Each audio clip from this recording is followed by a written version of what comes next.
All right. Hello. How you doing? This is Brad Listi. This is the Otherppl podcast. It's good to be with you. Thank you for listening. I'm here in Los Angeles, California, and I have on the program today Tao Lin.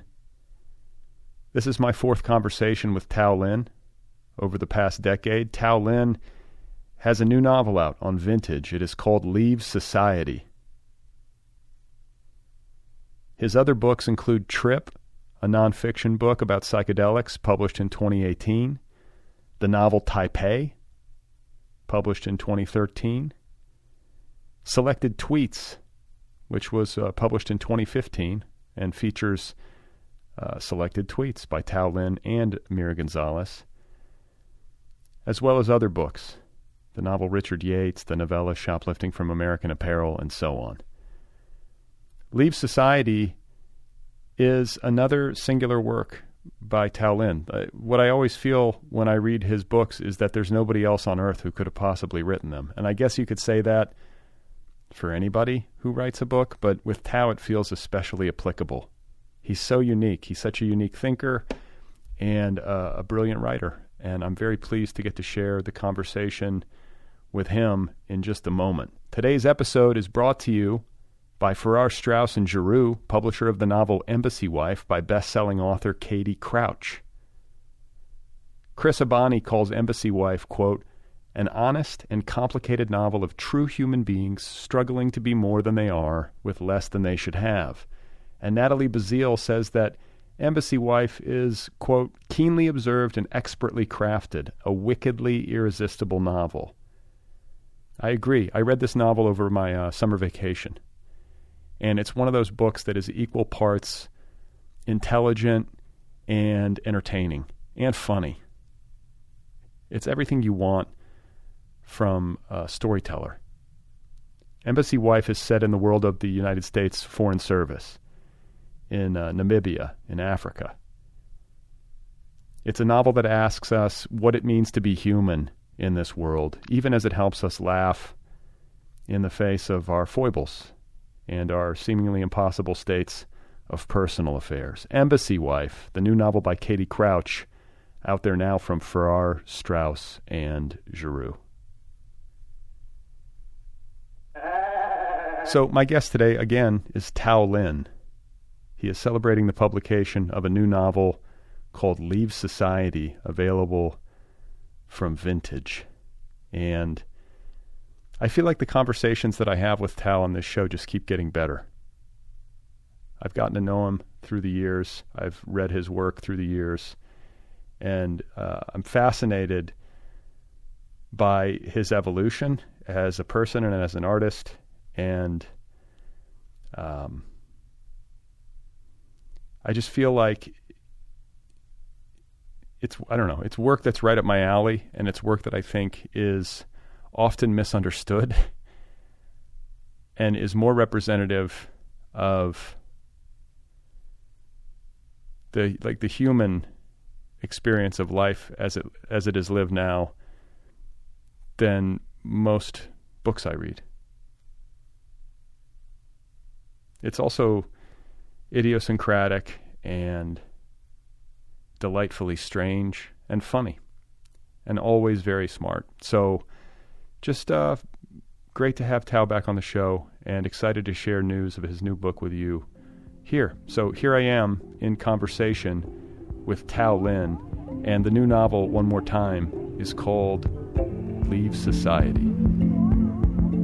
Yeah, I'm glad to hear that. And it was good finally getting to read a full-length book of yours. I read your novel, Be Brief and Tell Them Everything.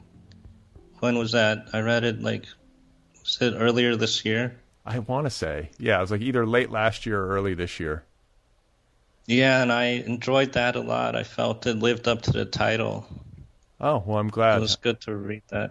Well, yeah, I know it's funny because I think I said this to you maybe in an email, but there is, especially when somebody's working in nonfiction, as you did in Trip or in Taipei and in Leave Society, where it's autofiction, I realize there's some artifice and some construct involved in making these books, but I definitely feel like I have a deep sense of familiarity with who you are and what your deep concerns are. I hope that's fair to say. And I imagine you have this relationship with a lot of your readers where they have like a pretty deep knowledge of you and your mind and your thoughts and feelings. Whereas like, the person you're talking with, even if there's somebody that you're friends with, there's a disparity there. So on that level, I was glad to have you read something of mine that worked in a similar vein so we could even things out a little bit. Yeah. It's always good to do that. I feel like my partner, Yuka, has read so much of my work, and she's only published barely anything, so I try to get more of her writing to read. Just so that you can have you want to have in fact, I don't think there's a better way to get to know somebody than if they've done some deep writing. Even if it's an epistolary relationship, where you're trading emails or letters with somebody, it doesn't have to be books. But I want to say, Carrie, my wife and I, we got to know one another in those early days. We did a ton of instant messaging. This was in the days of AOL Instant Messenger. And then email too, maybe. And she's really funny, just as a person, but especially in writing, and maybe especially as an instant messenger. She's got a quick wit, and so I don't know. I'm an advocate for that. I love writing letters and trading emails and all that kind of stuff. I think it's an underrated form of communication. Yeah, and I like sharing my communications with other people to my friends and partner too. And it's good being able to do that now with email. You can just forward them something instead of having to explain what you talk with a friend about. Right. I mean, not instead of, just a different, more intimate way, showing them exactly what you said. Yeah. And I think, I don't know. I feel like sometimes I'm a better writer in email than I am when I'm trying to write a book. And I feel like in some ways I can have that same feeling about friends of mine who may be excellent writers, but something about a really good email from somebody who's a good writer can be every bit as satisfying to me as a chapter out of a really good book. I mean, it's maybe not the most common thing, but it can happen. Yeah, and your novel was so autobiographical, and it told so much about your life. It covered 11 years or something. Do you think about getting that out there in part to just share more of your life with your friends? Because with a whole book, you can tell them so much more than in person. Yeah, I think so. I think there's that desire. I think too, it was kind of because the book in question. I like how now Tao's interviewing me about my book. Yeah, I've been talking about myself so much. It's good to just deflect sometimes. I like doing it. No, and I don't mind either, because this show is always about conversation and in its most improvised form, and it's a two-way. So I would just say that I think it's about wanting to communicate maybe parts of my deepest self and experience, and to be really honest. And then also, as a creative matter, there was a lot of trauma around my son's diagnosis. I have a disabled child, for people listening who don't know anything about me, who might be coming to this show for the first time. And so that's a central concern of the book. And what I was finding as a writer is that, I was struggling for a long time to write this book in a way that was satisfying, to me anyway. We're still out there on the market with it, so I don't know if I succeeded in making it palatable to others, but this was the first time that I was able to get it down in a way that was satisfying to me. And I needed to do that because what I was finding is that when I sat down to write anything else, this just kept coming up. And I think that makes there's a obvious logic to that. You sort of can't avoid the big things in life as an artist, or at least I can't. And I needed to address it not only because I needed to address it and to look at it closely as a way of moving through it to some degree, but also so that I could do other things creatively that maybe weren't so, I don't want to say sad, because the book isn't all sad, but just grueling, difficult. You know, it's a tough book to write. It's a tough experience to try to look at closely because it was very hard. But I'm glad I did it, and I know that I needed to. Yeah, and you also wrote about a lot of other stuff in it, like quitting Twitter and this podcast. You have scenes. I was just looking it over, and you have one where you're talking to Tim O'Brien. He's talking about landmines and war, and you're finding yourself wandering in your mind thinking about your book. That was interesting. I think I've obviously had a lot of conversations with writers over the years, and it's inevitable, I think, when you're also trying to be a writer. You're working on your own writing, and you're having like weekly conversations with one or more writers, usually who are like incredibly gifted and accomplished. Mm-hmm. It's hard not to draw like comparisons in your mind or to like reflect on your own work as you're hearing from them. But that bit, there's something comedic about that part of it, because he's talking about like this horrific experience in a theater of war as a teenager, and I'm drawing a comparison to like my like creative struggle with a novel. Mm-hmm. Like they're very different experiences, obviously, and yet there I was.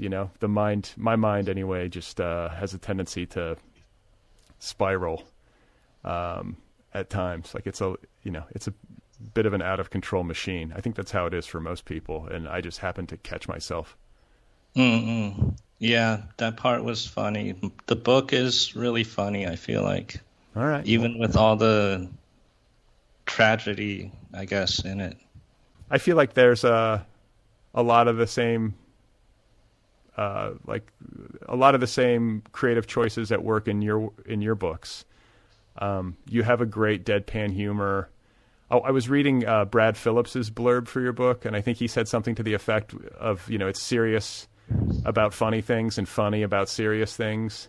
Mm-mm. And yeah. I think that speaks to what I'm talking about, where, like I say, some of the biggest laughs I've ever had have been at funerals. Like some of my best moments, like where I felt like most human and most connected to other people. And just like, I don't know how to even describe it, have been in like the depths of real sadness, or at least in a context that is traditionally associated, with sadness. And it's hard not to notice the strangeness of that and to examine why that is. I think a lot of the bullshit falls away weirdly when you're confronted with the quote unquote worst of life. Yeah, I've also felt that focusing or learning about the worst in life can help me stop getting upset about trivial things. Like one example from Leaf Society, I write about this book, Surviving Evil by Karen Wetmore. And she writes about being taken into the MK Ultra program by the CIA as a teenager, and they put her into near continuous isolation for like 7 months without any clothes and 3 or 4 days without food. And then they give her this drug metrazole, which is used on Soviet gulags to produce overwhelming terror and physical pain. And then they monitored her over the next 25 years and continued to do experiments on her, like dosing her with LSD. Reading stuff like that, one effect is to give me perspective. Yeah. I mean that's like an extreme example. But I think I do similar things in my life. Like, in a strange way, I think having a child with disabilities who has to go through quite a lot, multiple therapy appointments a week, and it's a struggle just to walk, doesn't know how to swim yet. We just had his first swimming lesson. He jumped into the pool for the first time. But it's perspective giving, It's hard to complain too much when you see, like, your 6-year-old son is, sort of soldiering through multiple therapy appointments without whining. And I don't know, it sort of evened things out. And I don't want to sound hokey about it, but there's a lot to be grateful for. Like, it's kind of a privilege in a way to be a guardian of a child, or a parent of a child like that. You know what I mean? Like, to be proximate to it. Is that a word? You know what I mean? To be near it, yeah, and to get to witness it. It gives a lot to me in ways that I didn't really foresee. Yeah, that makes sense to me. Because if everything's just going well for you in life, you don't have as much of an opportunity to grow. I feel like I was kind of spoiled growing up. So I did a lot of growing and learning later on. How were you spoiled? I feel like my mom just loved me a lot. And I thought she was overprotective back then. Actually, now I don't think I was spoiled. I feel like my mom did a good job. But my brother and dad would accuse my mom of spoiling me. Why do you think she was worried about you? I don't think she was worried. I feel like she was just a really loving mother. Like, I remember in middle school, I read about this in a book. At a assembly, one of my classmates mock choked me because I had gotten this valuable magic card, and he was just like jealous. And then my mom came down and scolded that kid.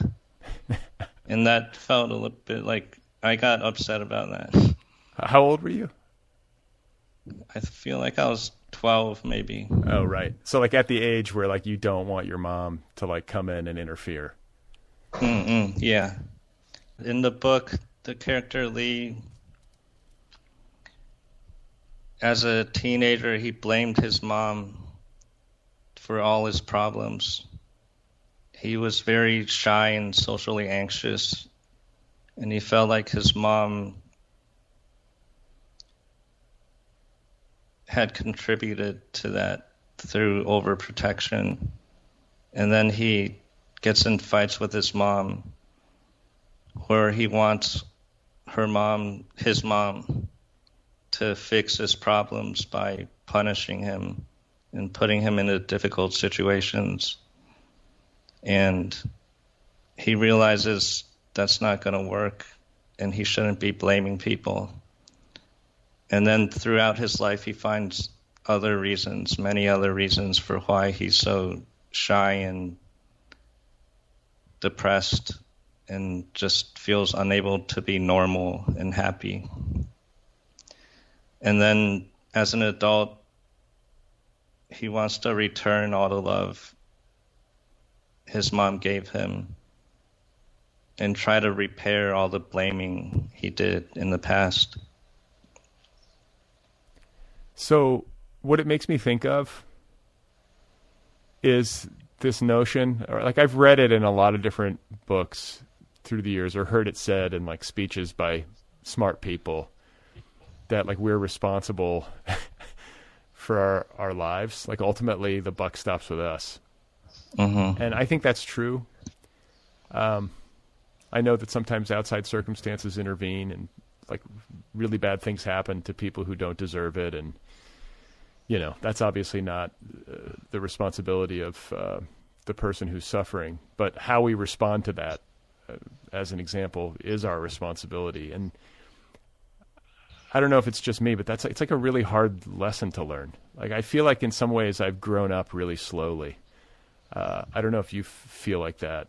I can sometimes feel embarrassed about it. It's like I need to get my shit together and and not blame other people, or at some point you have to accept responsibility for your existence. And I think that's part of what this book is about. That's what Lee's character is about, is coming to that moment in his life.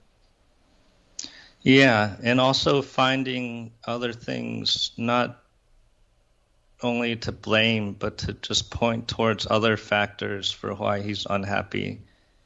Like, he keeps learning about how toxified he is in all these different ways by, like, nuclear radiation, electromagnetic radiation, pesticides, and how he figures out that he lives in a Dominator Society, and that it hasn't always been that way, but that has a really bad effect on everyone in the society. And he didn't know anything about any of these things as a teenager. So he couldn't put his blame into behavior that would actually help him. Like, even just getting more sleep and exercise. So all his blame just went to his mom.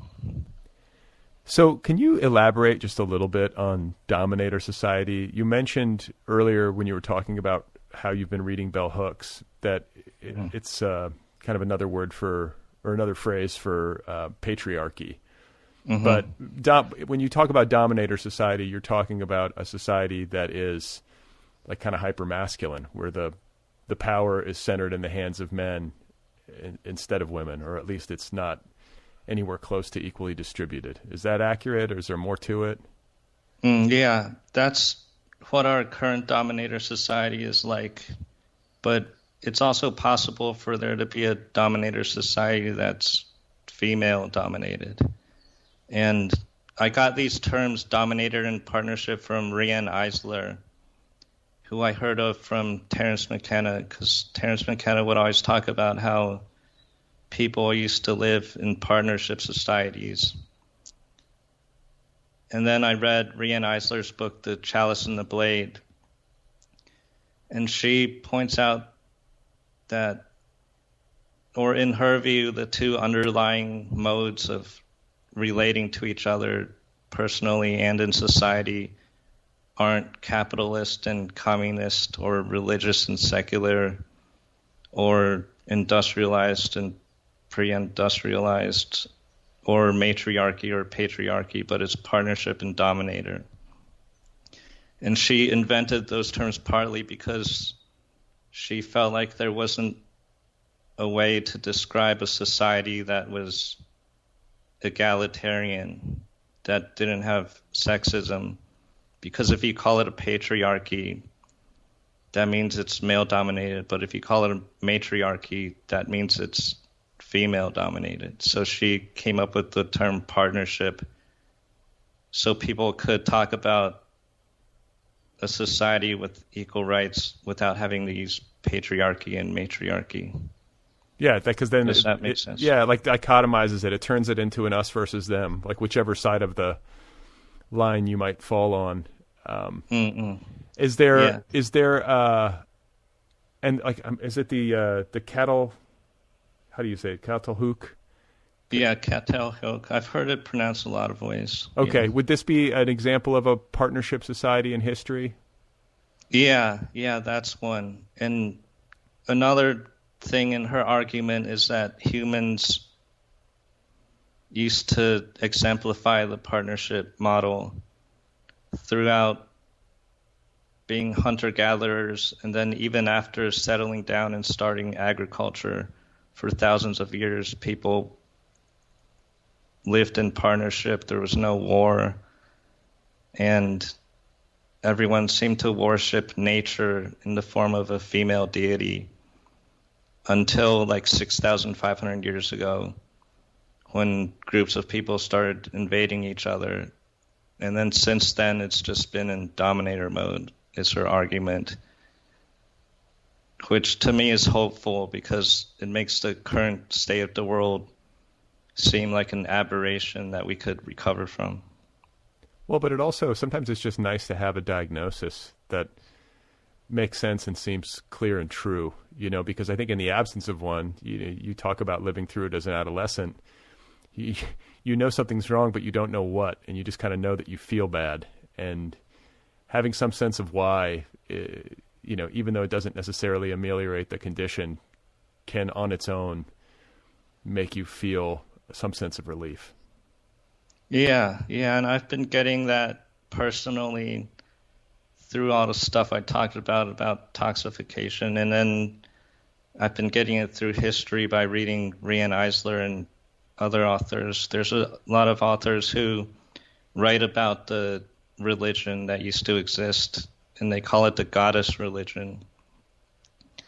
And that religion still survives in a lot of the world. One way is through Taoism.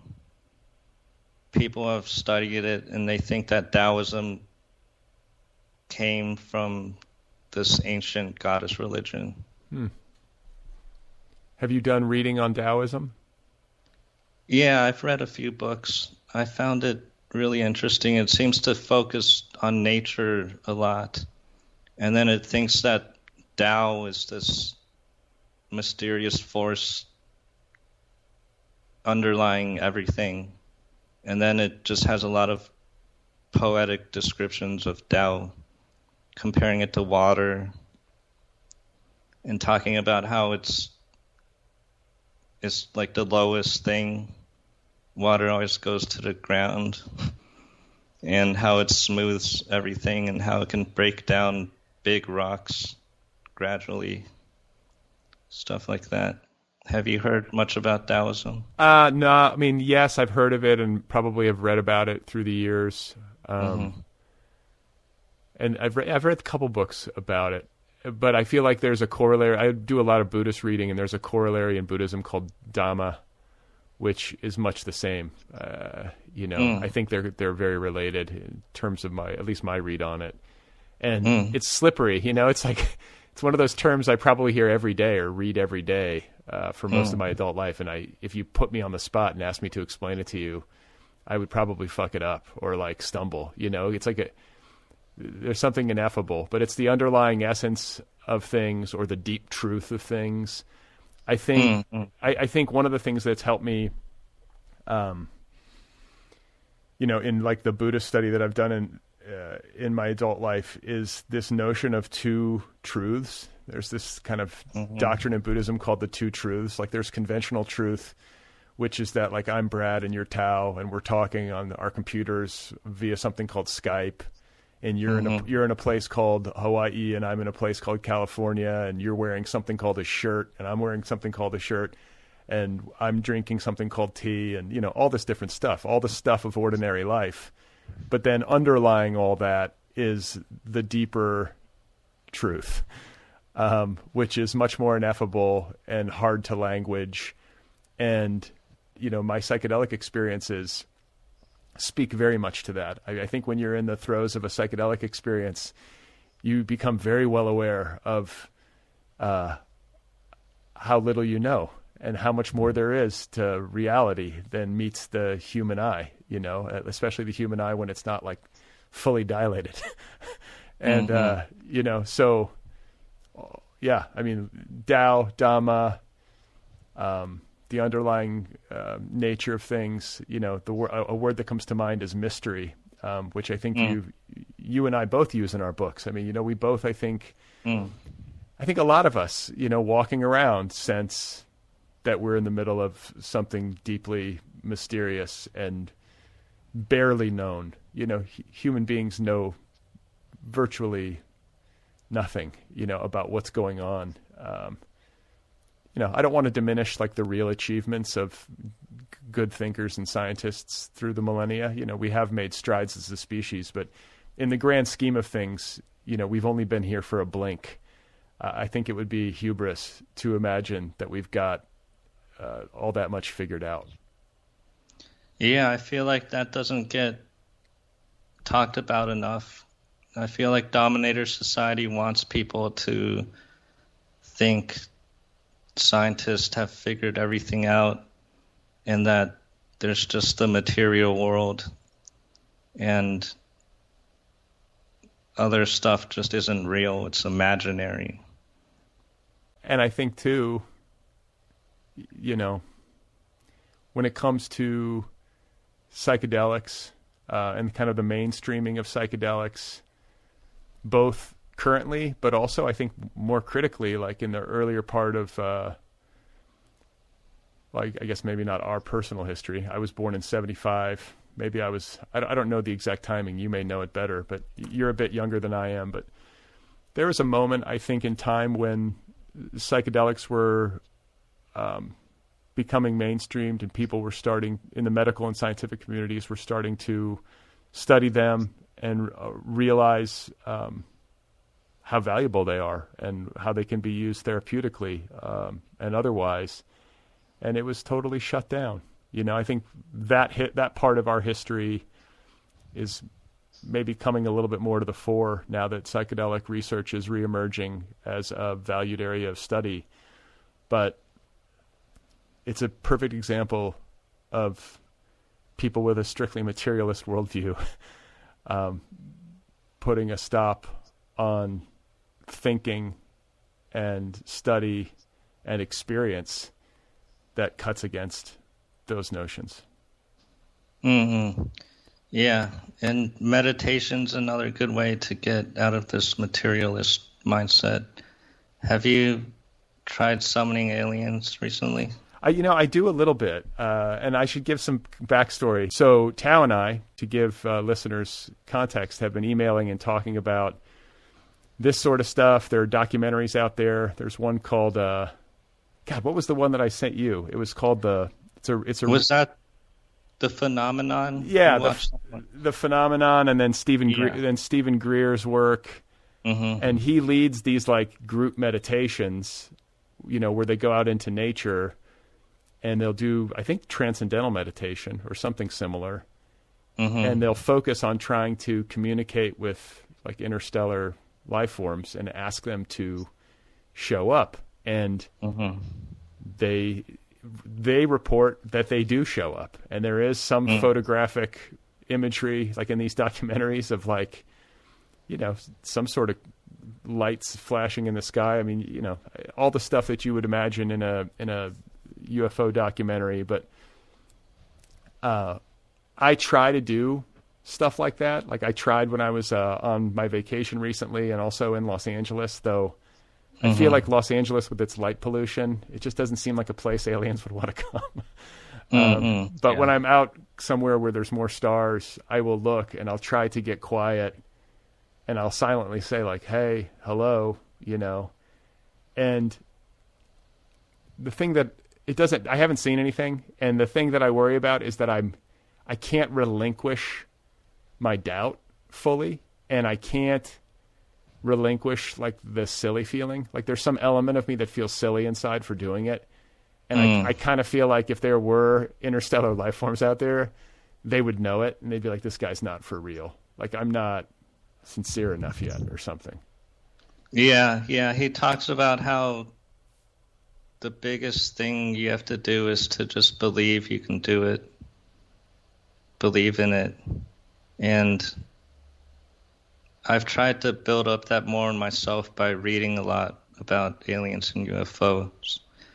The more I read, the more I believe that aliens pervade the universe and that they can travel faster than the speed of light, and they could easily go from their galaxy to Earth, and that they're all in the solar system. They have bases on the moon, but they can't just land like on the White House lawn, because the U.S. military will chase them off, and they can't land in a lot of places because of that. So I read this book, Schoolyard UFO Sightings or Encounters, and it talks about how a lot of UFO and alien encounters happen on schools. Probably because it's one of the only safe places an alien can go. And they also want to interact with kids who haven't been brainwashed by movies like Independence Day to thinking aliens are horrible and scary. In the documentary you saw, The Phenomenon, they talked about one of these schoolyard encounters in Zimbabwe. Yeah. In 1994, and something like, I forget how many, a lot of kids were in this encounter. And then they interviewed the kids, and they said that the kids said that the aliens were using telepathy on them and putting images in their head and ideas that were basically all about how humans were using technology in the wrong way and destroying the planet. And that was really compelling to me. What did you think about that part? That was the most moving and compelling UFO-related media that I've ever taken in. Like, for people listening, they have archival footage because this did make the news. And then I think there was as well, there was a Harvard or some Ivy League social scientist of some kind who went to Zimbabwe and interviewed these kids on camera about what they had experienced. So you have the incredibly compelling and corroborative, is that a word? Corroborating testimony of all these different children interviewed individually about what they had seen. And it all, it all crosses over. Everybody saw the same thing and experienced the same general thing. And it's really hard to watch those kids talk and imagine that they are somehow part of a grand conspiracy to hoodwink everybody into thinking that they saw, a spaceship land and that and actually interacted with an alien life form that had like a telepathic ability to communicate. Like, one of the things that moved me was talking about how one of the kids talking about, or the kids, not just one of them, but I think multiple kids, if I recall correctly, talking about how the alien wasn't really speaking, but was talking to them telepathically, and how they all felt sad. The kids all felt like an overwhelming sense of sadness about the Earth. Like this alien life form was intending to do this, to communicate to them that the stakes are high and that human beings are essentially destroying their own habitat. And then in this movie, The Phenomenon, because this all happened in 1994, they have an on-camera sit-down with all of these people, all of these children, whatever it is, 15, 20 years later, and nothing has changed in their account. Nothing about their testimony as adults leads me to believe any differently than I did when I was watching them as kids. It's like I think when it comes to this sort of thing, I'm inherently a kind of a skeptical person, and I'm always looking for the bullshit. Like, there's got to be something, some angle that I'm not considering. But this kind of like shut down those doors for me. It was like, there's nothing, like there's no way that this didn't happen. Based on what I'm seeing here, it's just impossible to think that a bunch of school kids would concoct something like this and work in synchronicity to deliver this huge lie, and then to hold on to it all the way into adulthood. Like, what's the payoff? I don't know. They would have no motive to do such a thing. So yeah, and then what group out there would want kids to be lying about people destroying the Earth with technology? Like, it would have to be like a health food store or something. Right. Right. Those, like, if their message was that aliens are telling us that we need to defend ourselves, we need to build bigger militaries, I would believe that might be a lie, because there are militaries constantly thinking about how to get bigger budgets, and they could implant something like that. But it's not like that. And in the book I read, it talks about like 100 different incidents like these.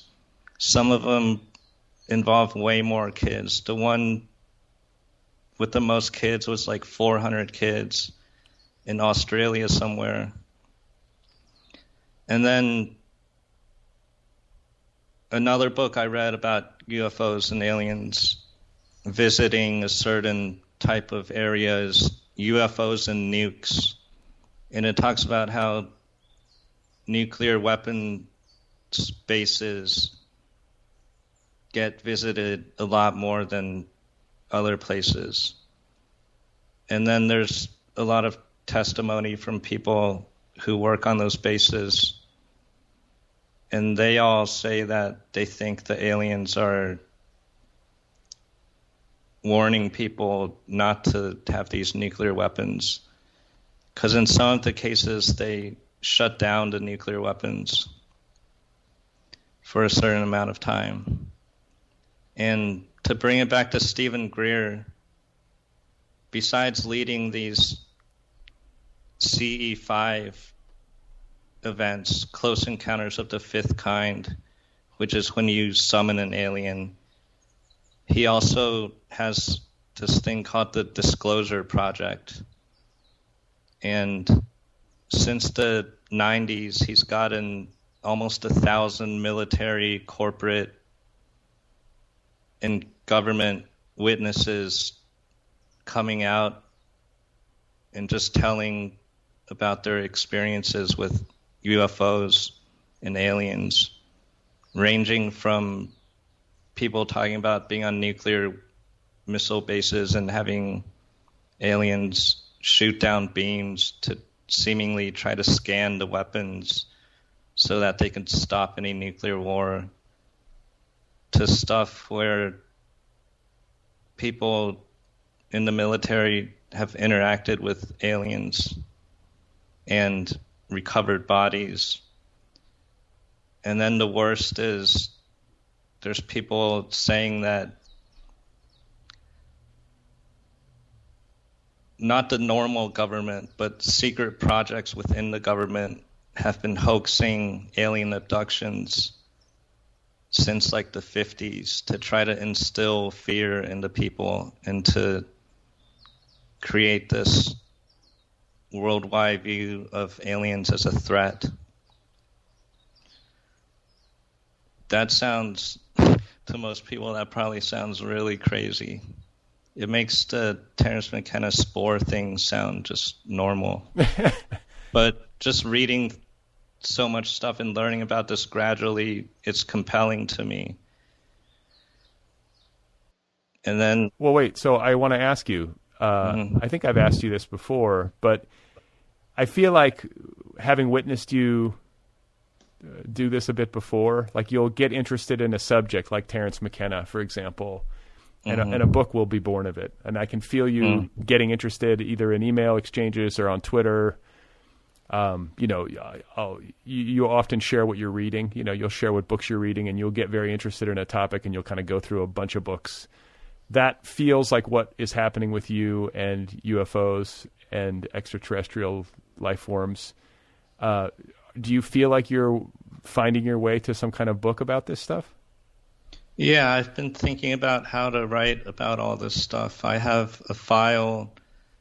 I've been trying to write this as a science fiction novel where it goes really far into the future, and the main plot point is that at some point humans try to hoax an alien attack to try to create this really big enemy, sort of like the War on Terror.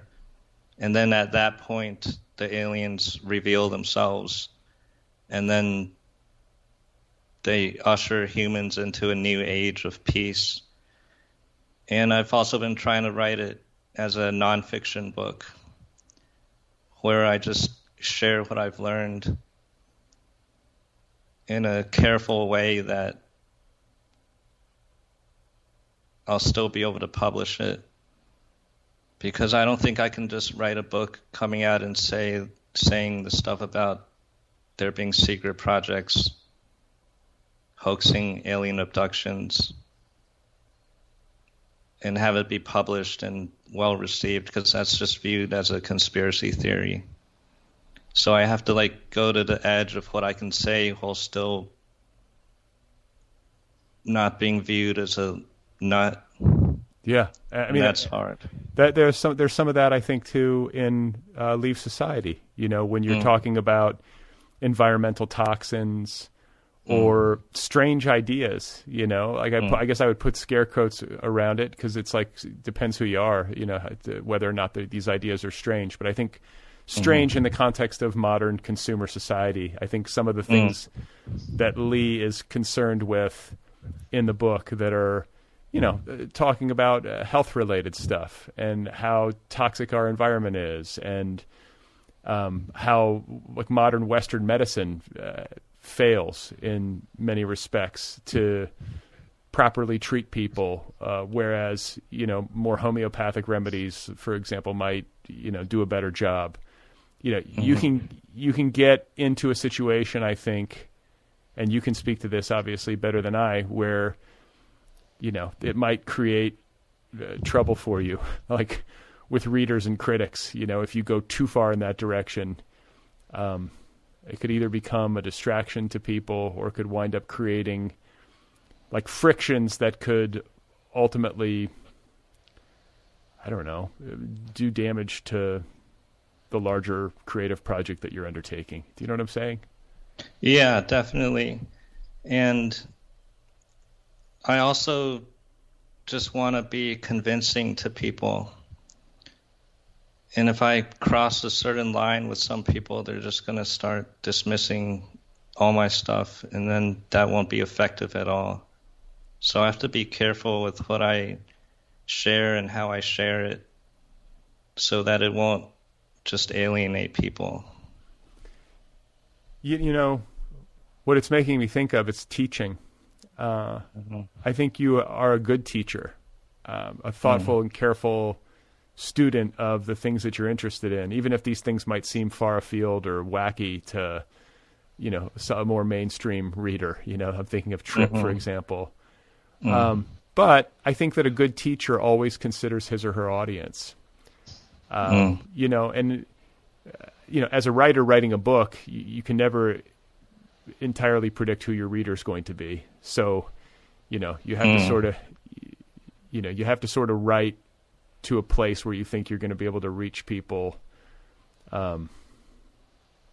most effectively, you know, the kind of people that you're hoping to reach within a range. But I think there can be a tendency, maybe like an emotional tendency, when it comes to this stuff, especially if you've done a lot of reading around it and you feel like the mainstream consensus is so wrong. There can be, I think, an emotional tendency towards like revenge almost on the page that might feel good in the way of like a sugar high or something, but that doesn't ultimately serve you as a writer and doesn't serve the reader. And I think that's what you're talking about, is like this kind of restraint that understands that if you indulge in that emotional tendency, you just wind up losing the person, and then you're not communicating at all. Yeah. This process of learning stuff that is different than what most people think, and then trying to share it has taught me to be careful and patient and think in a more long-term way. Like with my tweets and interviews and other trans book stuff, I sometimes feel like I'm priming people for the book, because the stuff I've read and become convinced by is farther than the book then leaves society. I feel like I've learned so much stuff that when I leave something out, it doesn't feel like I'm sacrificing anything, because then I can just turn my attention somewhere else. For example, Leave Society used to have stuff about 9/11 in it, and we ended up replacing that with stuff on the Big Bang, which I felt worked even better. It's less political. Yeah, it's a bigger topic too. It just seems like one of the biggest topics, and it's related to nature and how Dominator Society simplifies nature. Because in the book I referenced the Big Bang never happened. It gives evidence that the Big Bang isn't accurate, that the universe wasn't created only 13.8 billion years ago, but at least trillions of years ago, and possibly infinite. That possibly it's infinite in space and time. And that's a much more complex universe that I had never considered. I have always found myself struggling with the Big Bang. Because, the science of it, beyond me. I'm not a scientific person by nature. That's not my training or my strong suit. Mm-hmm. But just as like a layperson, when someone's describing the universe beginning at like a point, like it's, it's like it's just to language it, a point like smaller than like an infinitely small, tiny little speck of nothing somehow contained incredible amounts of mass, and then in an instant kind of exploded into the universe. Like it's just, I don't think anybody could listen to that and say, oh yeah, that makes sense. Like unless I'm missing something. It just seems unbelievable on its face is what I'm saying.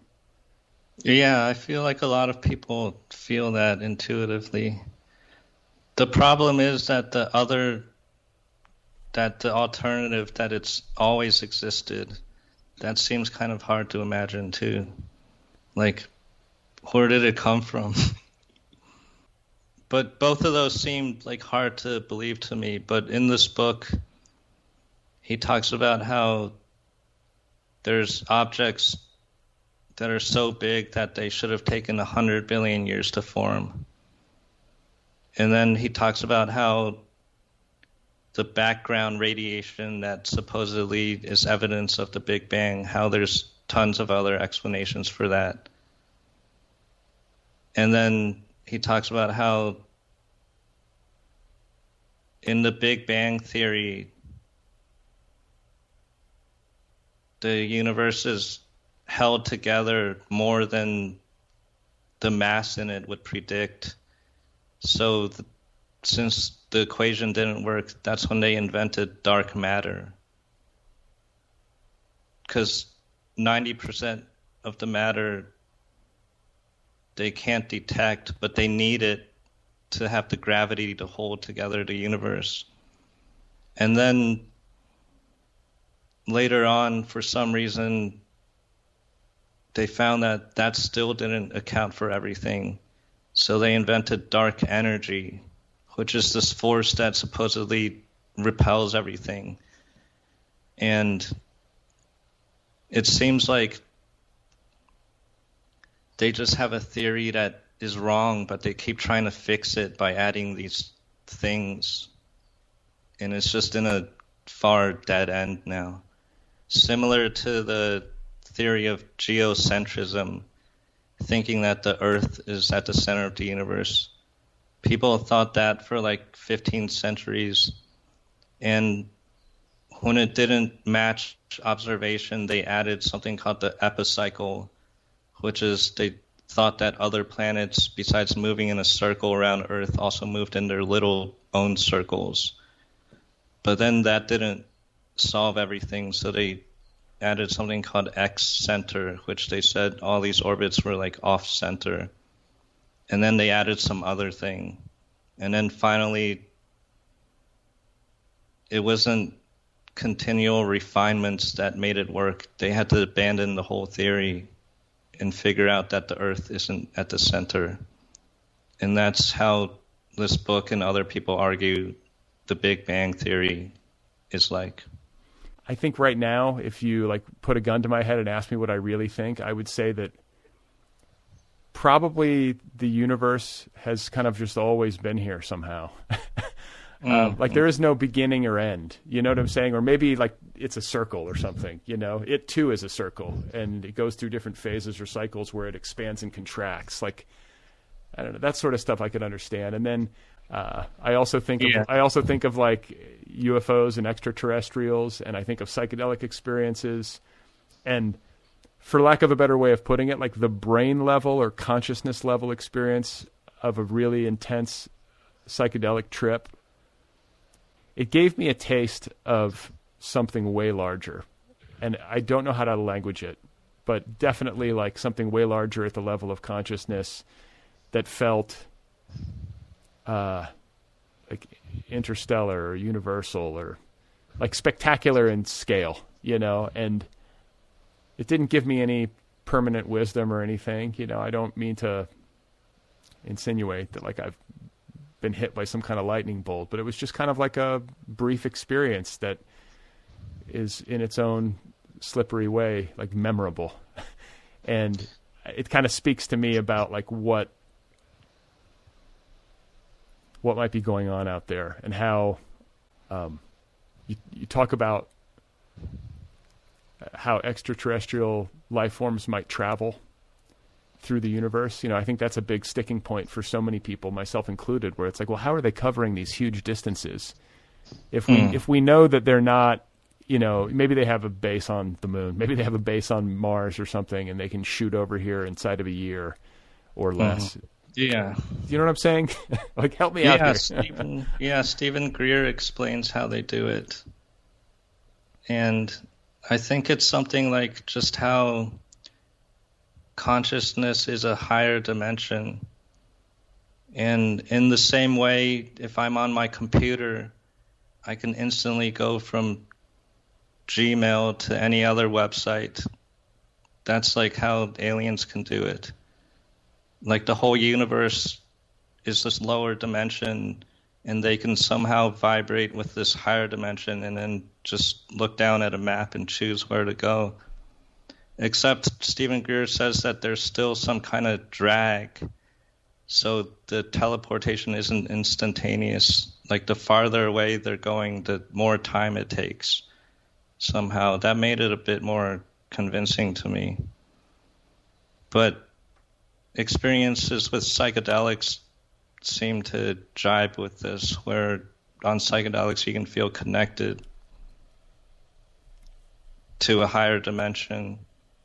And then Terence McKenna always talked about how on psychedelics you're just literally going into a higher dimension from where you can look down into any space and time. And that's what Stephen Greer is saying also, but he has never used psychedelics, he said. Why would you need to if you're him? Yeah. You know? It would be interesting though for him to like smoke DMT and see what he thought. But I think he has a bias against psychedelics, maybe. That's interesting. It doesn't make sense. It seems like he would at least have dabbled a little bit. Yeah, he never did. He started meditating as a teenager, and he writes about how he stayed away from drugs and just never got into it. I think, too, like it's worth, as we talk about Stephen Greer, you know, there might be people listening who have seen some of his stuff on the internet or have read about him. The New Yorker just did a big piece where he was part of a story about UFOs. Like, I think this has really entered the public consciousness in a broader and more serious way in this past year with the publication of that New Yorker piece. And I'm spacing on who wrote it. I forget who it was that wrote it, but it was a good piece. I really found it interesting. And then also with the 60 Minutes, there was a piece on 60 Minutes about this where, you know, Greer, I believe, was interviewed. And I conflate all these different documentaries that I've seen, so I could be missing it. But certainly there were people from the military who were talking about witnessing an extraterrestrial aircraft, or some sort of unidentified aircraft, like out over the Pacific, I think off the coast of California. Mm-hmm. And, I think if for people who don't have familiarity with recent media or recent documentary filmmaking around this stuff, it's worth underscoring that it's not just specialists who are on camera talking about this stuff. The Stephen Greers or the UFO obsessives of the world, for lack of a better way of putting it. But it's like, the former Senate Majority Leader, Harry Reid. There are other politicians and people from within the intelligence community and the government who, frankly, stand to lose more than they would ever gain by sitting in front of cameras and talking about this stuff. And I think that adds a compelling piece of the puzzle, when you're assessing all of this. It's like if people with access to classified intelligence and military intelligence are clamoring for the release of information or are sharing information that was previously classified or hidden, that should be, I think, significant to the rest of us. It certainly added legitimacy to it for me in a way. I just don't see what they would stand to gain. Yeah. According to Stephen Greer, all these recent revelations and media focusing on this topic, like the New York Times has been reporting on it, it's all misinformation in his view. Because he thinks there's a plan in place, like I've talked about, to hoax an alien attack. Which is just what I have felt compelled by after going through all this stuff. Seems plausible, like strangely plausible. It seems plausible to me as a way for bad actors to consolidate power. That's what I think it seems plausible to me. Like you'd have to be.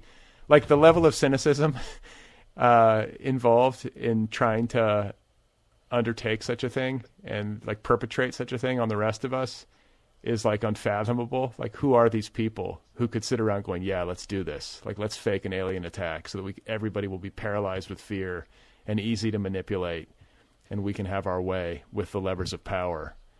But especially after going through like the last decade of the American experience, I'm prepared to believe that such human beings exist. Sadly. And then there's just a momentum of the military. I feel like people forget just how much war is a part of everything. Like right after World War II, the Cold War started. And then right after the Cold War, there were the wars in Kosovo and Iraq. Oh, Vietnam. Oh, yeah, I forgot about that. Korea, Vietnam. I mean, like it's been, I want to say it's like it's like the old Gore Vidal book, like Perpetual War for Perpetual Peace. But since, what was it, 1947, I believe it is, we've been at war constantly, like with maybe a couple years off. But yeah, it's like a nonstop machine. Yeah, and the military budget keeps going up. Now it's, for the U.S., the open budget is $700 billion, and it's 40% or so of the world's military budget. And after 9/11, it went up big time. And I want to say it just went up another $25 billion in the most recent. I could be wrong. I want to say I read that, but it never goes down. Like, let's put it that way. I don't think it's gone down in my lifetime unless I'm missing something. I always feel like every time I hear about it, it's going up. Yeah, I feel like it's always gone up, and by now it seems like they're addicted to having to have these major raises every once in a while. And part of the evidence for this hoaxed alien attack is from this woman, Carol Rosin. She was the spokesperson for Werner von Braun. Oh, right. Yeah, I've seen her. Yeah, who after World War II was brought over from the Nazis to work for the U.S., and he worked in NASA. And then later on, he worked for this corporation, Fairchild Industries, where Carol was his spokesperson. And then he died of cancer. And while he was dying, he told Carol Rosin, according to Carol Rosin, that there had been a plan since the 50s that after the Cold War there would be, I don't have the order right, but there would be a war on terrorism, and then there would be a war on third world crazies like North Korea and places in the Middle East, and then there would be a asteroid threat, and then finally there would be a alien threat. And Werner von Braun said that this was all just to get more money for the military, and specifically to get support for building weapons in space. And that's now happening, it seems. There's the Space Force that the government created. And what would be the objective then? Would, I guess, just be control. If you have weapons that you have control over that are up in space. Yeah, because the U.S.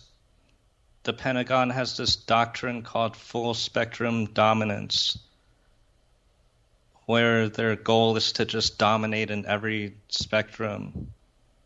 And it seems like that just comes naturally out of after World War II being the most powerful nation and having this dominator mindset.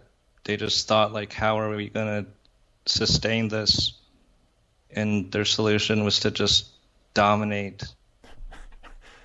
It seems like it seems also like childish and fear-based. Like the word fear has just kept showing up in my head as I was hearing that. Like, how afraid do you have to be to have that be the prevailing logic? You know, and like that sounds like a good idea to you, and like a viable long-term project too. Like I don't know. It seems like I feel like we're doomed if that is the thing that carries the day. Yeah, but hopefully Stephen Greer thinks the aliens are like on standby in case anything too horrible happens, and they'll intervene. Stephen Greer, he thinks that humanity's destiny is to become peaceful and join the cosmic community. He just doesn't know when it's going to happen. I hope that's true. And yeah, I hope that if you wind up taking the science fiction route with this book that you might write, and before I get here, is one mode prevailing? Like, are you leaning in one direction, fiction versus non? Not yet. It's been hard to figure out which one. Okay. Well, if you do write, either way, I think you could address this. I guess I was thinking of it in narrative terms, so maybe this might lend itself better to fiction, but I think you could do it in nonfiction too. But a fun thought project for me as I consider the possibility of actual contact with widely witnessed engagement with alien life forms that are far more intelligent than we are. Like imagining that, as I think most all of us have at some point or another, even if only in the context of some sci-fi movie or book that we're reading. But if you think about it in real terms, if this were to happen, like, talk about a watershed moment in the history of our species. Like, it would blow the minds of everybody. And do you know what I'm saying? Like, it would be enormously disruptive. And it's hard to fully envision how that might manifest in people and in societies. It would really freak people the fuck out. maybe in a good way, but I think there would have to be some serious waves made. Yeah, maybe extraterrestrials are aware of this and they've been gradually acclimating people to their existence, because there was a poll recently, I think it said 50% of people believe there are extraterrestrials. I could have that number wrong, but it seemed like a lot. And then I've heard a lot about people in religions who say Christianity, it doesn't have to change their worldview. Because I've heard people talk about how God wouldn't create entities just on one planet. He would do it on every planet. I mean, I think we know that there are not entities on every planet, but I get it. I mean, hopefully that's the case. Hopefully it would create some sort of like expanded, benevolent, maybe like a humbled view. Like it would have to be humility inducing if such a thing were to happen. Yeah. The awe would be incredible. And you know what? People would ascribe their own meanings to it. Like you or I might be like, oh my gosh, like Stephen Greer and people who have been writing about this stuff for decades, like they were correct, and they've been confirmed. And then I think there could be people who are from maybe a more explicitly psychedelic viewpoint who would be like, see, the spores, they prepped us and they were sent here for us to develop our perceptual awareness to a point where in our consciousness to a point where we were ready. And then there could be people from a, whatever religious standpoint who would view it through that lens. So, I think that would be like people would I imagine would be working hard to explain it to themselves in a way that they could, process, and in a way that would give them some ground under their feet, because I think it would be massively destabilizing.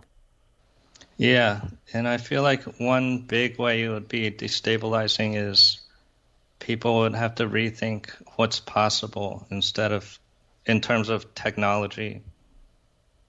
Like these UFOs prove that there's anti-gravity, that you can make 90-degree angle turns and stop immediately and materialize and disappear. And then besides technology, people have to rethink how telepathy is possible. Because in every account I read, the aliens almost always use telepathy. And that's not explained in our culture yet. Like most people will deny that. And with gravity, there's not any explanation for gravity right now. Like if you go to Wikipedia or ask any mainstream scientist, they don't have an explanation for it. Really? Yeah. They can describe what it does, but they don't have a mechanism for how it happens. That's kind of similar to consciousness, right? I feel like these things are. Yeah. It's like a, and it makes sense that I would say really, because gravity is one of those things that at this point, Newton's law and the falling apple, and it's this kind of thing that's entered the common vernacular, Yeah. Like we're all consciousness and like the collective consciousness and these different terms. But the truth is that it's misleading to think that just because we might have words that are commonly agreed upon to describe a general experience or understanding, that we actually have like a deep and clear understanding of either of them. And if we don't have a deep and clear understanding of things like gravity and consciousness, then how much do we really know about anything? Yeah. Yeah. Well, I want to shift gears. I know we don't have forever, and I want to talk to you about a few more things. So I want to talk to you about like your creative method.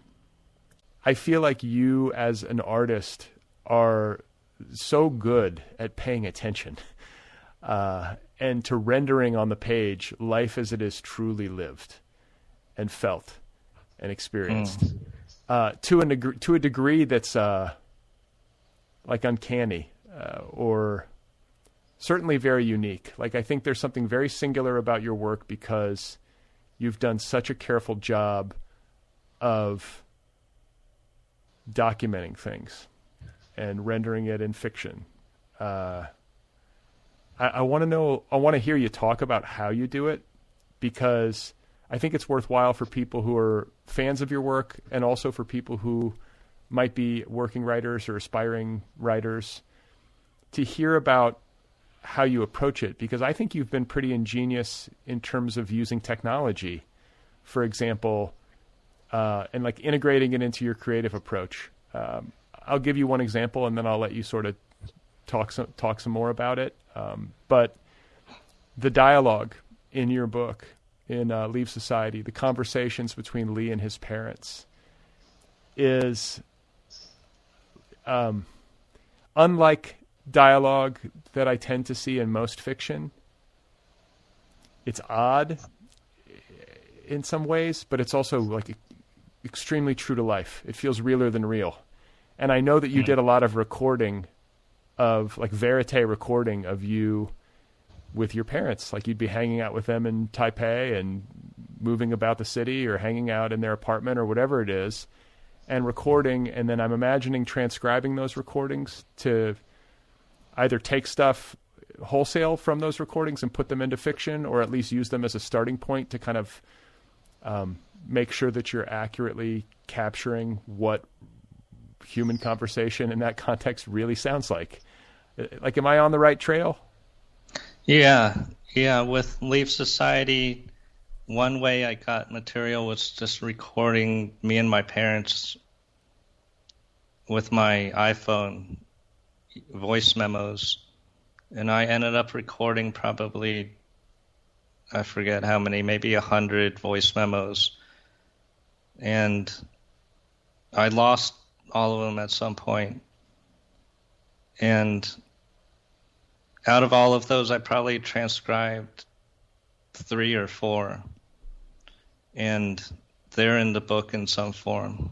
Like, I transcribed them, then edited them down. Because they were the best ones, or because you just picked 3 or 4? I mean, did you listen to them all after you had recorded them? No. There was just too much to listen to. The ones I chose, I think they were just most relevant to the book. I forget the exact process of doing it, but I've been recording stuff and using it in fiction or nonfiction for a long time. Like in Taipei, the characters are recording themselves acting in a documentary. And then later on, I transcribed that.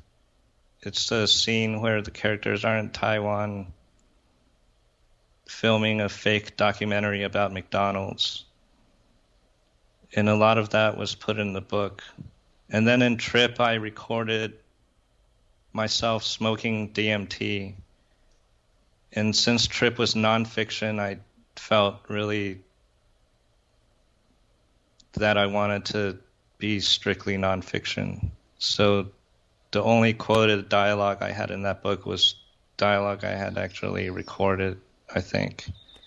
Okay, so obviously with Taipei, you're talking about the documentary that you shot with Megan Boyle in Taipei.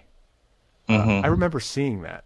I don't know, I guess you must have put it up on the internet at some point, but I remember seeing that and laughing. It was really funny. But you guys were, I think, on LSD in a McDonald's in Taipei. And then, in that instance, you both obviously knew that you were being recorded. In Leave Society, you're recording conversations with your parents, and I imagine you're not telling them that you're recording, simply because I think people might get self-conscious. And they did know, actually. Oh, they did? Yeah, and I got over that just by recording so much. Like, they wouldn't know if I was recording specifically, like, each day. And we just got so comfortable with each other that we just all forgot about it, maybe. Oh, that makes sense. But you just kind of told them generally, like, hey, I'm going to be recording possibly for a book project that I'm working on. Yeah, I didn't have to tell them for a book project. Early on, I told them they knew I was writing a novel about us, and we would even talk about it. Like in the book, there's parts where the character's mom, where they just talk about the book. Right. And I think there's something really moving to me about the relationship as depicted between Lee and his parents, and in a lot of different ways. But I think one of them is the easy relationship they have with him as a creative person. There's like a sweet kind of support and tolerance. It's been and forgive me if I'm missing some area where this is not the case, because I read the book back, when we exchanged manuscripts a while back. So it's been a bit since I've read it. But that was my takeaway, like as I recall, is that the parents are sweetly supportive. The father's like kind of amused slash fascinated, but also like at a remove, because the father is more like scientific in his bearing. But I don't know, like that whole, I guess I'm always moved when somebody has like when I see the relationship depicted between parent and child, where the child is a kind of eccentric creative person who isn't necessarily a perfect fit for the kinds of like mainstream professions and roles that most people fit into. I don't know. I find it touching. Yeah, me too. I'm glad that my parents are so supportive of me writing about us.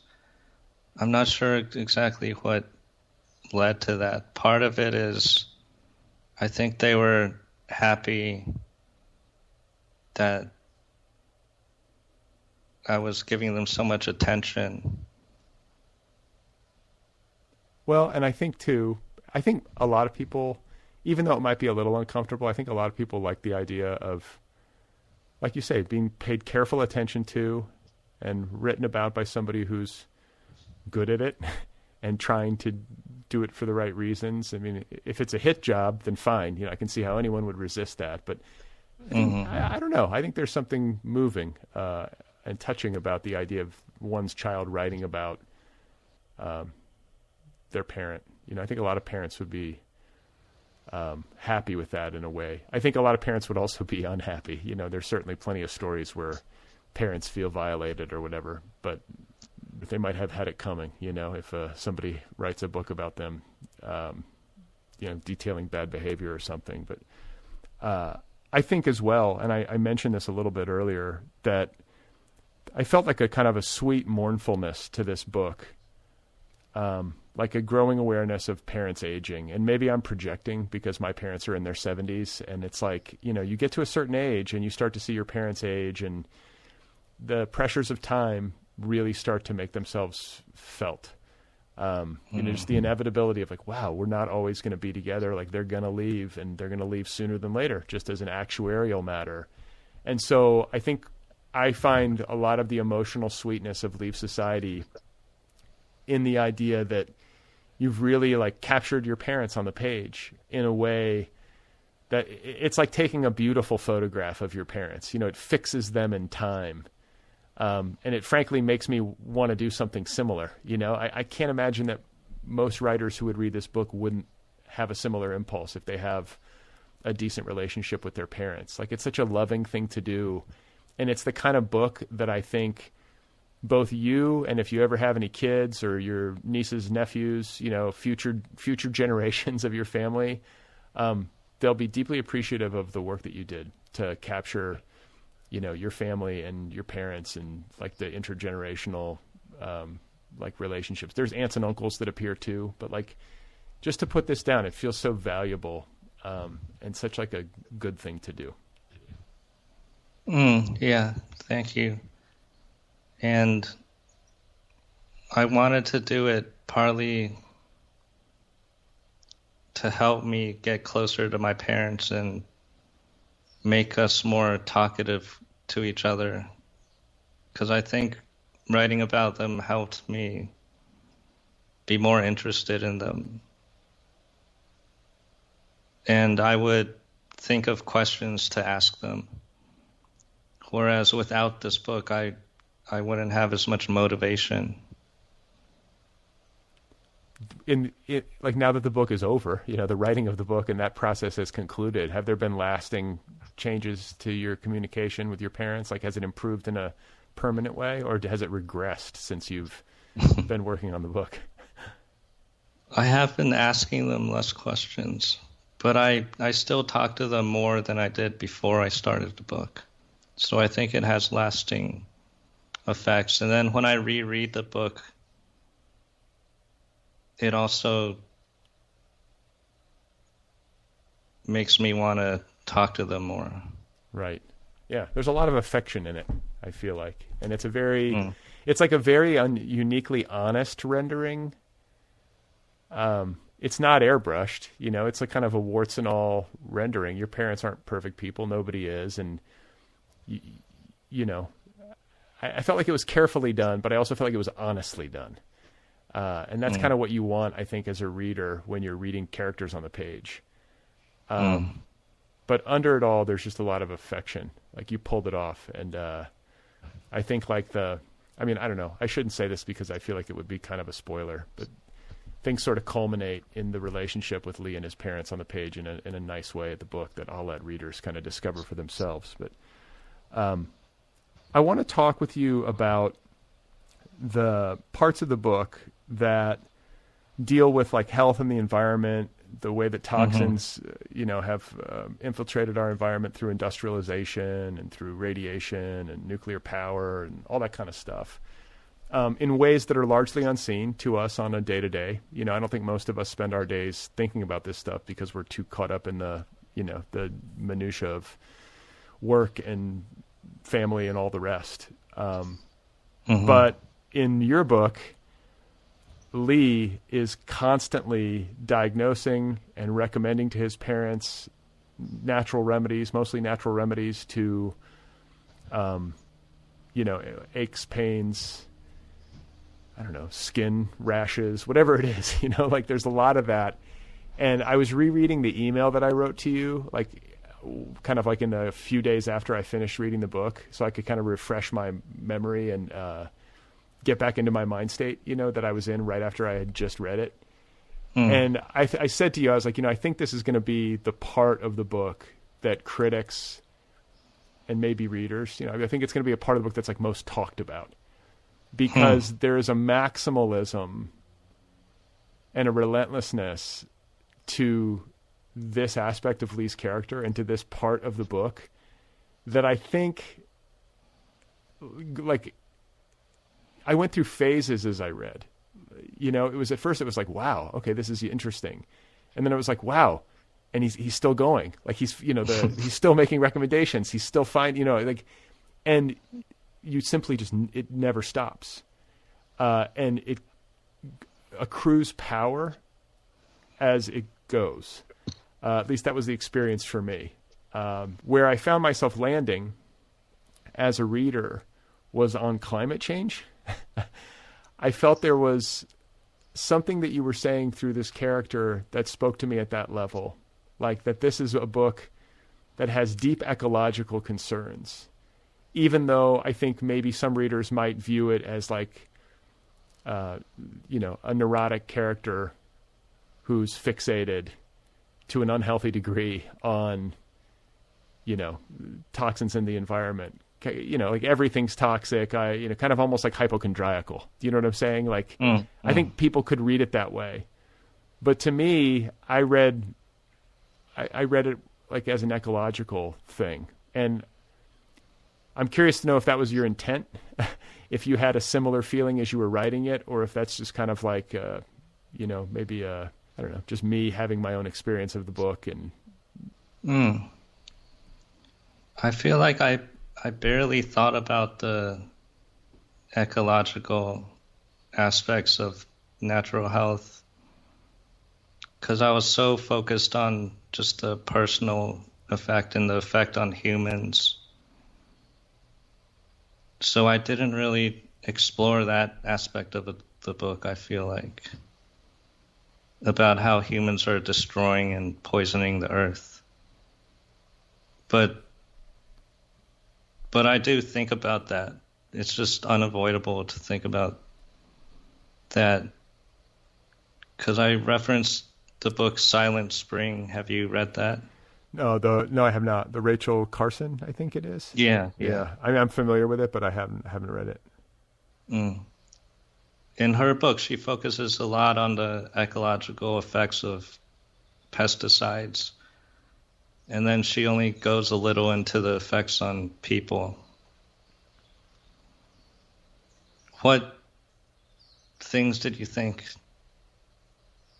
ecologically while reading my book? Oh, I think that I think it's the force, like it's the maximalism of it. I think what occurred to me is that it had more impact on me when it comes to these kind of concerns, like these kinds of ecological concerns, than I might get from a more traditional, like, nonfiction approach. It just worked on me, and I found it funny too, in a way. You know, because I guess maybe some part of me was just expecting you to modulate it at some point, but you made the creative choice not to. And, you know, I say that, and earlier we were talking about ways in which you worked with your editor to, you know, switch some things up or dial things back so that you wouldn't lose readers. But in this instance, you just went full out, it felt like to me. Yeah, it's just such a big theme of the book, maybe the major theme, just trying to recover from all this stuff. First, to learn about how he's poisoned and brainwashed and brain damaged and all these things, and then wanting to share it with his parents, and then wanting to do something about it. I did think about how I wanted it to be like a nonfiction book with a message, and I wanted the story to support that message, make it more compelling. Yeah, and I think it did. I think like it made me, among other things, it made me come away with this really like a strong feeling of being in deep relation to our environment. You know, I think one of the great sicknesses of human beings is the way in which we feel like a disconnect from animals and plants, and, you know, how we don't realize that their welfare, or don't realize deeply enough to oftentimes how their welfare is directly tied to our own. And when you start really digging into all the different ways in which air pollution, water pollution, pesticides in our food supply, you know, all these different things work on us in ways that we probably, most of us, have no idea, you know, what's even going on. And I guess, like, part of me wonders if you ever doubt yourself. Like, do you ever feel like maybe you're spiraling, or you're, you know, you've taken in too much information, or maybe you've gotten carried away, or, do you know what I'm saying? Like, how much conviction do you have in your beliefs? Like, do you ever, like, I feel like it would be hard to be calm in some ways if you're constantly aware of all the different ways you're toxified. Like, how do you find equilibrium? It depends on each belief. Like, I have fluctuating conviction in probably everything, every specific thing. And in the book, I feel like the character sometimes feels like he's focusing too much on how he's toxified and how he wants to help his parents, because he starts getting upset sometimes if his parents, like, don't listen to him. And then he knows that, like, that's definitely not helpful. And then the other thing you said, I do feel like sometimes like I'm reading too far into something too quickly, and then I'll slow myself down. Yeah.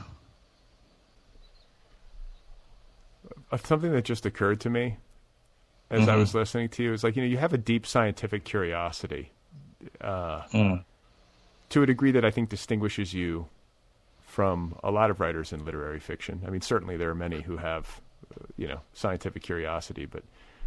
Yeah, that's new for me, because Trip is my first book where I first started doing that. In Taipei, I didn't reference any nonfiction, and I didn't want to. I just wanted to write totally my own perspective. But in Leave Society, that's a big part of it, reading books and then sharing these ideas. And I like it because then I get to talk about all these different ideas. And I've been enjoying doing media for this more, because with Taipei, I would only be talking about myself, and I didn't have anything to say in the first place. But now I can promote all these ideas, and I like it.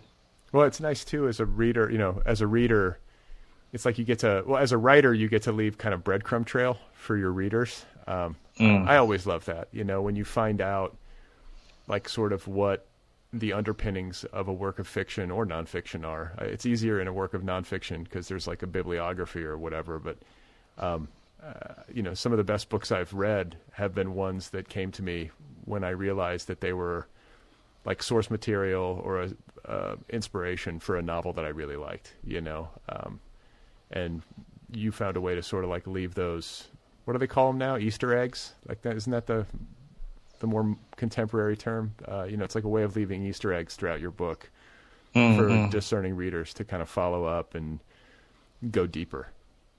Yeah, and it helps me learn all this stuff to have to share it to people, because I found that it's really hard to learn stuff and be able to explain it to people.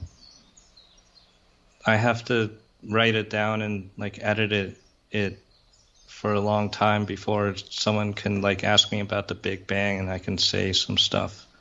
Otherwise, I just forget it. So can I ask you about the word NG? And I don't even know how to pronounce it, so I need to. When you're saying are you saying is that what it is? I'm just guessing, but like in the book, in Taipei, there's just like kind of funny passages where you're talking about this like monosyllabic expression that is common in Taiwanese, or in I guess is that the word? What's the word that it would be? Mandarin. Okay. What is NG? Because you see it on the page, and it's impossible if you don't know Mandarin to not wonder how to pronounce it. Well, I've been using it sometimes. It just sounds like That's it. Yeah, and I feel like a lot of people use it, not just in Taiwan. Like Joe Rogan uses it a lot. Okay. You probably use it, right? Yeah, sure. Yeah, I think like maybe I would spell it like NM or MN, but it's almost like it doesn't matter, But I like, there's something, I don't know. I found it's something great about it. It's like what is it about that noise that's like cross-cultural? Yeah. We make it when we're like processing. It's like a sound that we make to indicate that we are successfully processing or trying to successfully process what someone else is saying. Yeah, to me it means I have successfully processed. And then there's another one, HM, which is and that's more like interesting, whereas is more like I see. Yeah. Okay, that's what it means. I see. Yeah, and I feel like there is an M too, like between those two, like It's maybe not so affirmative. It's not so affirmative, at least in its sound. Mm. It's, I don't know. But it's like, I think maybe what I like so much about it is the fact that it gave articulation to something that is so common in human communication, but that rarely gets talked about. Like these sounds might be among the most common sounds that we make. And we don't talk about them, nor do we give definition to them like this very often. Yeah, and have you seen it written in writing? Like, you see, like, someone, I don't know if I have this. You know what I see that bothers me is ER. Like when someone's like, when a character's like, like I don't ever hear anybody say that. Like I'm always like, what the fuck is this? I don't say Like it seems like I understand what they're getting at, but it's like, can't we get closer to the real here? Like what's the more accurate syllabic sound? It's not Maybe. Yeah, I have seen a lot. And yeah, written down, I get what it means, but I don't hear people saying it. It's like become the de facto, and I don't think it deserves it. I think we need to, right here, we are, I am putting, my sword into the ground and saying, like, we need to revolutionize the ER into something that's closer to what actually, what actually gets said, which is like, it's more like UH, like people don't say I don't know. yeah, it is more like UH, and I feel like people could start using NG more. Yeah, I love it, and I think that like once I heard you say it, I guess like I was like, I didn't know if there was some sort of unique pronunciation, specific to Mandarin or something, but it's just Yeah. And it happens on podcasts a lot. I think I do it to like, it's just a way of signifying. I think I do it all the time on this show when people are talking, just to sort of like make a noise to make sure they know that I'm following. Yeah. And then some people will say like, absolutely. But if you don't want to say something that long, you can just go, All right. It's a more efficient way of saying it. Yeah, I think so. So I want to talk, let me see, with the time we have left, I want to talk about leaving society. I don't mean to be cute, but I know that, you have left New York City, where you lived for a long time. You now live in Hawaii. You've spent a lot of time in Taiwan, but you made a big move, like geographically, that carries with it a lot of lifestyle changes. I mean, you can't get much more different than where you're living now on the big island of Hawaii compared to like living in lower Manhattan, like the big difference. And I guess I just want to hear you talk about like maybe the ways that it's impacted you. I think a lot about where to live. People who listen to this show consistently know this. I've been musing about this for the entire lifetime of this show, and I've never left Los Angeles. I've taken trips, but I continue to live here, and I wonder if it's the right choice. You made the choice to leave like a really urban environment and to live somewhere that's closer to nature, much quieter, like really beautiful, like I guess tropical environment. Is that the way to put it? And you just talk about that decision and like what it's meant for you as like a human being, and then maybe also as a creative human being. I don't think of it as having that big of an effect on me.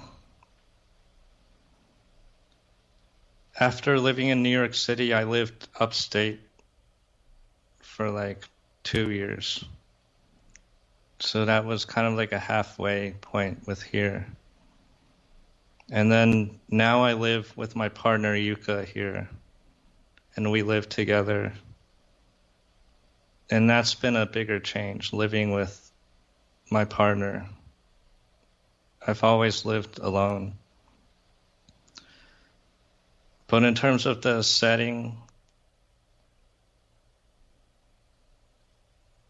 I don't think it's like drastically changed my life. I just assume I'm healthier.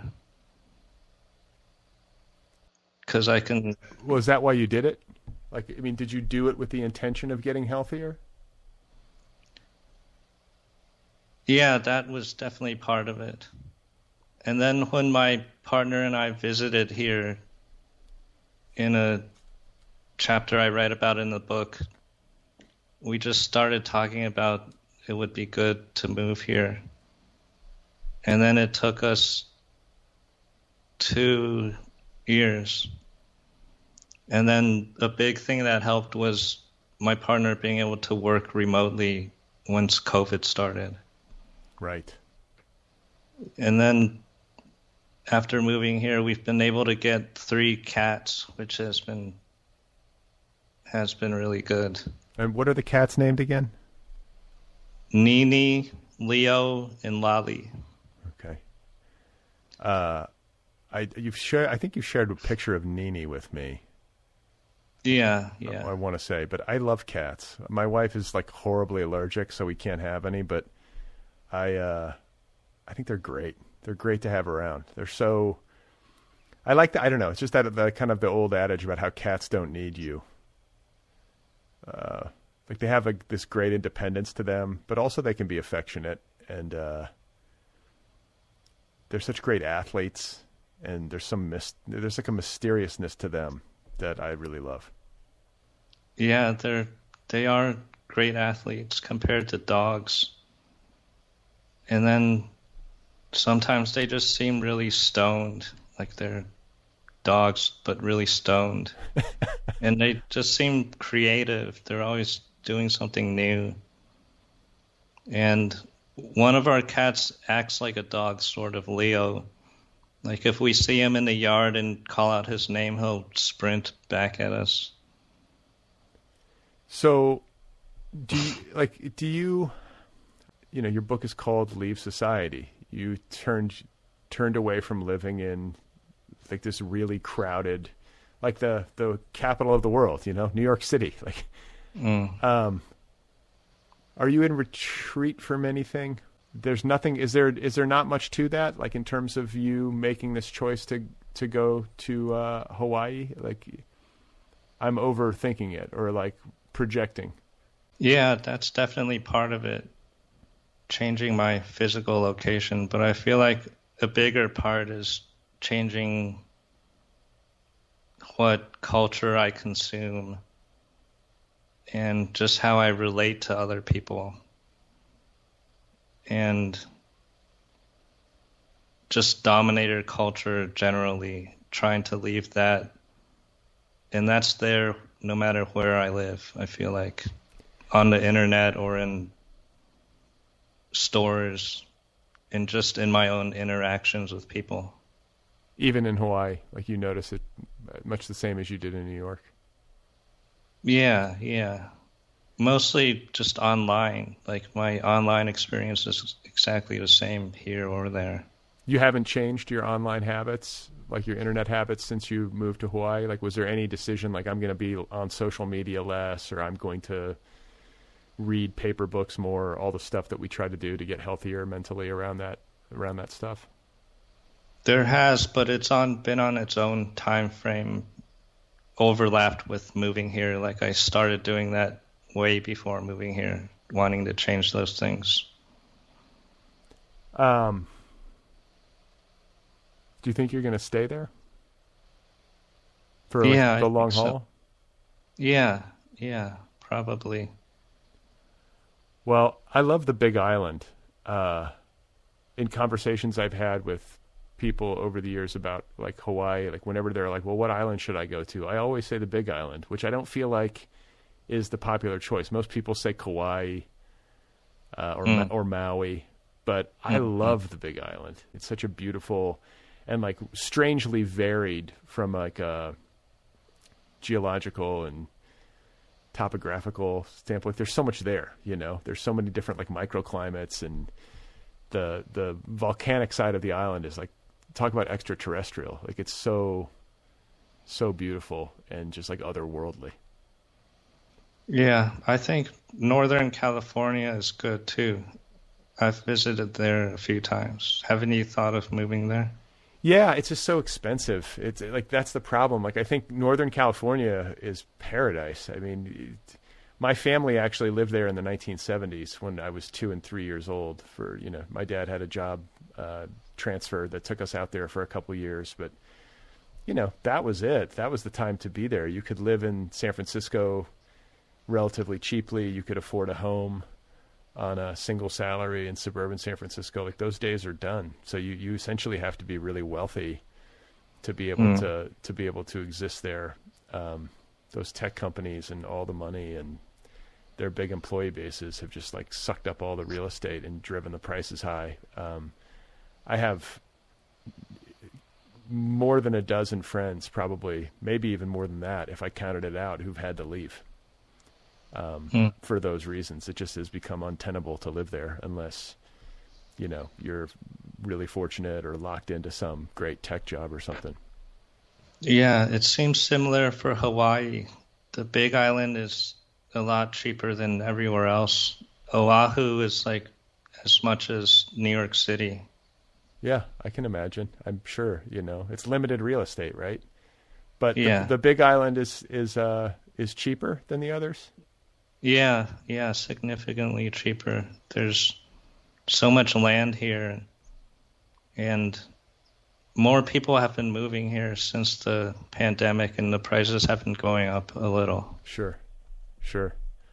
All right. Well, maybe I'll move there. I'll have to think about it and try to talk to my wife and sell her on it. But yeah, could be good. Yeah, I've just I think it's also worth underscoring that like no matter where you go, you bring your head with you. So, yeah. And I think it can be easy to sort of fall into that trance where you feel like you're going to move someplace and it's going to fix you.